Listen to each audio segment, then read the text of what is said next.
Good evening.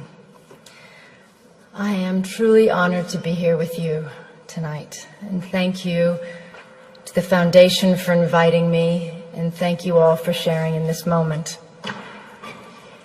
We are here in the memory of Sergio Vieira de Mello and the 21 other men and women, most of them UN workers, who died with him in the bombing of the UN headquarters in Baghdad, August 2003. We remember all those who died to acknowledge each valuable life cut short and the families who share, even today, in their sacrifice. We also remember them for the power of the example they set. Brave individuals from 11 different countries working to help the Iraqi people at the direction of the United Nations Security Council and on behalf of all of us. This is sometimes forgotten, that in serving under the UN flag, they died in our names, as our representatives. And at their head, Sergio was a man of extraordinary grace and ability, as many who knew him will testify. A man who gave 30 years to the United Nations, rising from a field officer to High Commissioner for Human Rights and Special Representative to Iraq. From Bangladesh to Bosnia to South Sudan to East Timor, he spent the majority of his career in the field, working alongside people forced from their homes by war and assisting them with his skill as a diplomat and a negotiator. Perhaps the greatest testament to his contribution is how much his advice would be valued today. As the Syrian conflict enters its 7th year, as we live through the gravest refugee crisis since the founding of the United Nations, as 20 million people are on the brink of death from starvation in Yemen, Somalia, South Sudan, and Southeast Nigeria, I cannot imagine that there is anyone in the leadership of the United Nations who would not welcome the opportunity to consult Sergio or to send him into the field once more. He is truly missed. It is humbling for me to speak tonight in the presence of members of Sergio's family and his former colleagues. I never knew Sergio, but I have stood before the plaque in the place where he died. I felt profound sadness at the fact that the conflict in Iraq, the source of so much Iraqi suffering to this day, had claimed the lives of men and women whose only intention was to try to improve a desperate situation. But I also saw clearly the value and nobility of a life spent in service to others. Sergio was a man who never turned down an assignment, no matter how difficult and dangerous, or as others have put it, who handled one impossible task after another. He was a man, to borrow the words of Thomas Paine, whose country was the world, whose religion was to do good. He will always remain a hero and inspiration to all who follow in his footsteps. The UN's work did not end there, in the rubble of Canal House 14 years ago. Hundreds of UN staff have served and continue to serve in Iraq, as they do from Afghanistan to Somalia, because the task of building peace and security can never be abandoned, no matter how bleak the situation. My thoughts on Sergio's life and legacy derive from my 16 years with UNHCR, the agency he spent so much of his career serving and representing. But I also speak as a citizen from my country, the United States. I believe all of us who work with the UN preserve this duality. The United Nations is not a country. It is a place where we come together as nations and people to try to resolve our differences and to unite in common action. As a citizen, I find myself looking out on a global environment that seems more troubling and uncertain than any time in my lifetime. And I imagine many of you feel the same. We are grappling with a level of conflict and insecurity that seems to exceed our will and capabilities, with more refugees than ever before, with new wars erupting on top of existing conflicts, some already lasting decades. We see a rising tide of nationalism, masquerading as patriotism, and the reemergence of policies encouraging fear and hatred of others. We see some politicians elected partly on the basis of dismissing international institutions and agreements, as if our countries have not benefited from cooperation but actually been harmed by it. We hear some leaders talking as if some of our proudest achievements are in fact our biggest liabilities, whether it is the tradition of successfully integrating refugees into our societies or the institutions and treaties we have built rooted in law and human rights. We see nations that played a role, a proud role, in the founding of the International Criminal Court, withdrawing from it on the one hand, and on the other, we see arrest warrants for alleged war crimes issued but not implemented, and other crimes ignored altogether. We see a country like South Sudan, ushered by the international community into independence, and then largely abandoned, not by the UN agencies and NGOs, but effectively abandoned, without the massive support they need to make a success of sovereignty. And we see resolutions and laws on the protection of civilians and the use of chemical weapons, for instance, flouted repeatedly, and in some cases under the cover of Security Council vetoes, as in Syria. Many of these things are not new, but taken together and in the absence of strong international leadership, they are deeply worrying. When we consider this, all of this and more, as citizens, what is our answer? Do we, as some would encourage us to think, turn our backs on the world and hope that the storm will pass? Or do we strengthen our commitment to diplomacy and to the United Nations? I strongly believe there is only one choice, demanded by reason as well as by conscience, which is the hard work of diplomacy and negotiation and reform of the UN. This is not to say that in any way this is an easy road, and there are reasons for people to feel insecure today. The level of conflict and lack of solutions combined with the fear of terrorism, the reality that globalization has brought vast benefits to some and worsened the lot for others, the sense of disconnect between citizens and governments, or in some countries the lack of governance, the overall feeling that for all our gains in technology and connectedness, the less we are in control of forces shaping our lives. All these factors and more have contributed to a sense of a world out of balance. And there are no easy answers.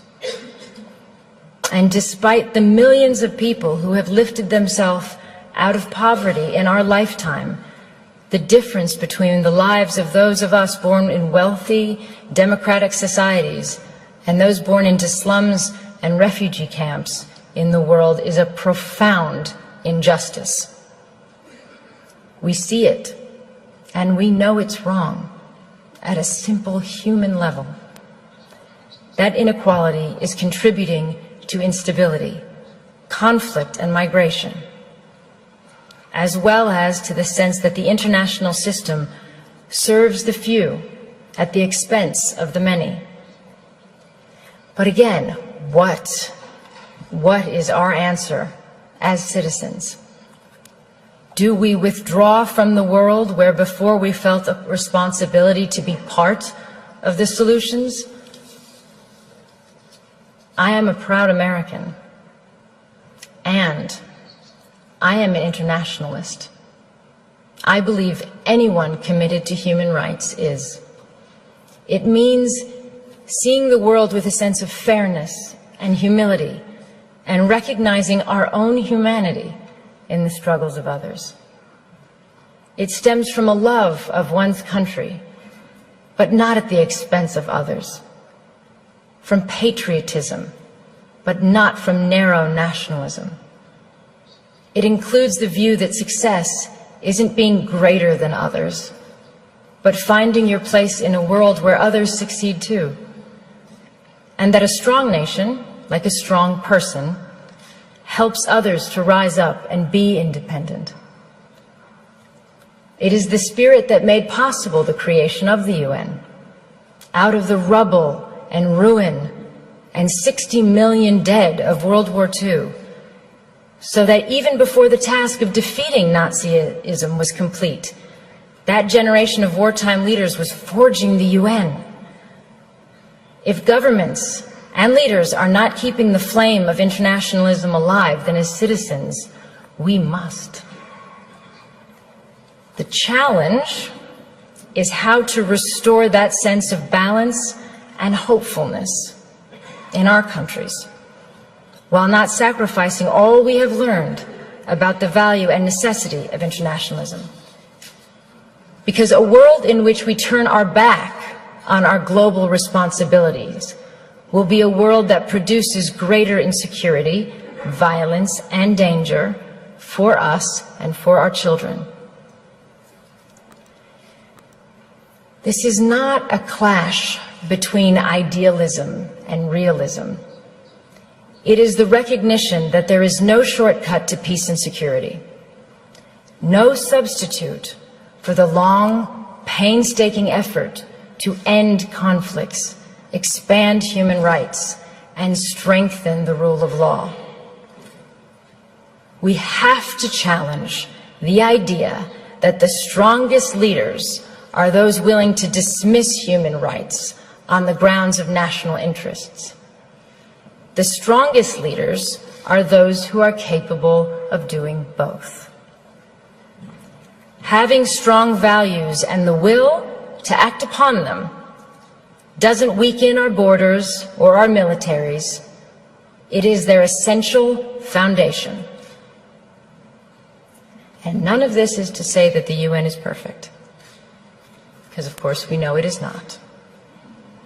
I have never met a field officer who has not railed against the shortcomings, as I imagine Sergio did in his darkest moments. And he, like all of us, wanted a UN that was more decisive, less bureaucratic, and that lived up to its standards. But he never said it was pointless, and he never threw in the towel. The UN is an imperfect organization because we are imperfect. It is not separate from us. Our decisions, particularly those made by the Security Council, have played a part in creating the landscape that we are dealing with today. We should always remember why the UN was formed and what it is for, and take that responsibility very seriously.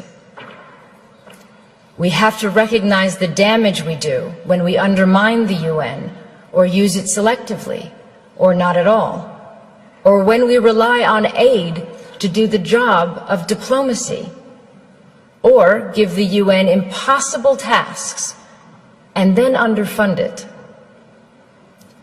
For example, today, there is not a single humanitarian appeal anywhere in the world that is funded even by half of what is required. In fact, worse than that, appeals for countries on the brink of famine today are 17%, 7%, 5% funded, for example. And of course, emergency aid is not the long-term answer. No one prefers that kind of aid, not citizens of donor countries, not governments, not refugees. They do not want to be dependent. It would be far better to be able to invest all of our funds in infrastructure and schools and trade and enterprises. But let's be clear, emergency aid has to continue because many states cannot or will not protect the rights of citizens around the world. It is what we spend in countries where we have no diplomacy or our diplomacy is not working. And until we do better at preventing and reducing conflict, we are doomed to be in a cycle of having to help feed or shelter people when societies collapse. As another legendary UN leader who was also killed in the line of duty, Dag Hammarskjöld, said, "Everything will be all right." You know when? When people, just people, stop thinking of the United Nations as a weird Picasso abstraction and see it as a drawing they make themselves. The UN can only change if governments change their policies, and if we, as citizens, ask governments to do that. It is moving, if you think about it. We are the future generations envisioned in the UN Charter. When our grandparents resolved to spare future generations the scourge of war, as written, they were thinking of us. But as well as dreaming for our safety, they also left us a responsibility. President Roosevelt, addressing the U.S. Congress in January 1945, 6 months before the end of World War II, said this: "In the field of foreign policy, we promise to stand together with the United Nations, not for the war alone, but for the victory for which the war was fought." And he went on, "The firm foundation can be built and will be built, but the continuance and assurance of a living peace in the long run must be the work of the people themselves." So today we have to ask ourselves if we are living up to that mission. They gave us the start. What have we done with it? It is clear to me that we've made huge strides, but our agreements and institutions are only as strong as our will to uphold them. If we do not, for whatever reason, we bequeath a darker, more unstable world to all of those who come after us. It is not for this that previous generations shed blood and worked so hard on behalf of all of us. The memory of those who came before us holds us true to our ideals. Resting, unchanged in time, they remind us who we are and what we stand for. They give us hope to stay in the fight, as Sergio did until his last breath. 14 years since his death, there is a stronger need than ever before for us to stay true to the ideals and purposes of the United Nations. That is what I hope his memory holds for us today. We cannot all be Sergios, but I hope all of us can determine that we shall be a generation that renews its commitment to unite our strength to maintain international peace and security, and to promote social progress and better standards of life and larger freedom.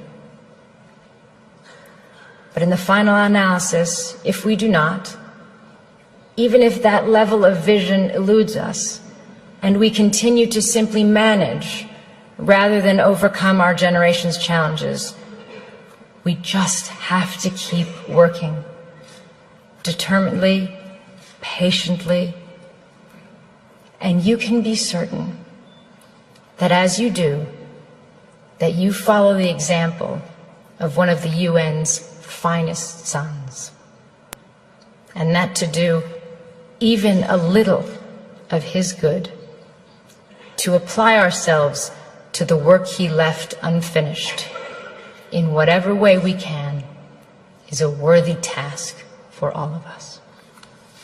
Thank you.